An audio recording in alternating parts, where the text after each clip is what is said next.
ಮಾಡ್ತಿದ್ದೀನಿ. ಯಾಕಂದ್ರೆ ಇರೋ ಒಬ್ಬನೇ ಮಗ, ಒಳ್ಳೆ ಎಜುಕೇಶನ್ ಕೊಡ್ಬೇಕು ಅಷ್ಟೇ ನನ್ನ ತಲೆಯಲ್ಲಿ ಇರೋದು. ಸೊ ನಾನು ಅಬಾಕಸ್ ಹಾಕಿದ ಮ್ಯಾಮ್. ಗಾಂಧಾರಿ ವಿದ್ಯೆ ಬಗ್ಗೆ ತುಂಬಾ ಸರ್ಚ್ ಮಾಡಿದ್ದೀನಿ, ತುಂಬಾ ಹುಡುಕಿದ್ದೀನಿ, ಬಟ್ ನಾನು ತುಮಕೂರಲ್ಲಿ ಸಿಕ್ಕಿರ್ಲಿಲ್ಲ.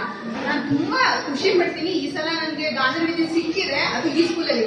ನಾನೇ ಫಸ್ಟ್ ಮ್ಯಾಮ್ ತುಂಬಾ ಅವರು ರೇಖಾ ಮ್ಯಾಮ್ ನ ಬಿಡದೆ ಕ್ವೆಶನ್ ಮಾಡಿ ತುಂಬಾ ಅಂದ್ರೆ ತುಂಬಾ ಖುಷಿ. ನನ್ನ ಡೌಟ್ ತುಂಬಾ ಇತ್ತು. ಸೊ ಕ್ಲಿಯರ್ ಮಾಡಿ ಮೊನ್ನೆ ಅಂದ್ರೆ 3 days ಬ್ಯಾಕ್ ಅಡ್ಮಿಷನ್ ಮಾಡಿಸಿದ್ದೀನಿ. ನಂಗೆ ತುಂಬಾ ಇಷ್ಟ ಆಯ್ತು. ನನ್ನ ಮಗನ್ ನಮಗೆ ಏನೇನು ಸಿಕ್ಕಿಲ್ವೋ ನಮ್ಮ ಮಕ್ಳಿಗೆ ಅದೆಲ್ಲ ಸಿಗ್ಬೇಕು ಮ್ಯಾಮ್. ನಮಗೆ ಕಷ್ಟ ಆಯ್ತು ಅವಾಗ, ನಮ್ಗೆ ಆ ಥರದೆಲ್ಲ ಎಜುಕೇಶನ್ ಸಿಗ್ತಾ ಇರಲಿಲ್ಲ.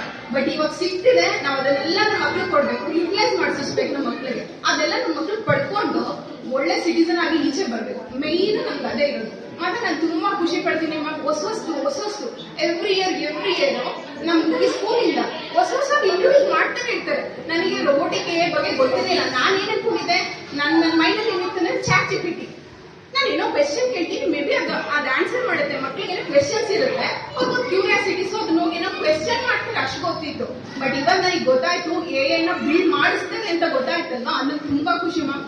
ನನ್ನ ಮಗ ಇವಾಗ ಅಂದ್ರೆ ಮುಂದಕ್ಕೆಲ್ಲ ಫ್ಯೂಚರ್ ಏನೇನು ಅಡಾಪ್ಟ್ ಮಾಡ್ಕೋಬೇಕೋ ಅಡಾಪ್ಟ್ ಮಾಡ್ಕೊಂಡು ಈಚೆ ಬರ್ತಾನೆ. 10th ಆದ್ಮೇಲೆ ಅವ್ನು ಒಳ್ಳೆ ಸ್ಟೂಡೆಂಟ್ ಆಗಿ ಈಚೆ ಬರ್ತಾನೆ. ಖುಷಿ ಆಗುತ್ತೆ. Thank you so much. ತುಂಬಾ ಖುಷಿ ಆಗುತ್ತೆ. ಮೇನ್ಲಿ ಮೆಡಿಟೇಷನ್ ಹೇಳ್ಕೊಡ್ತೀನಿ, ನಂಗೆ ಅದು ಖುಷಿ.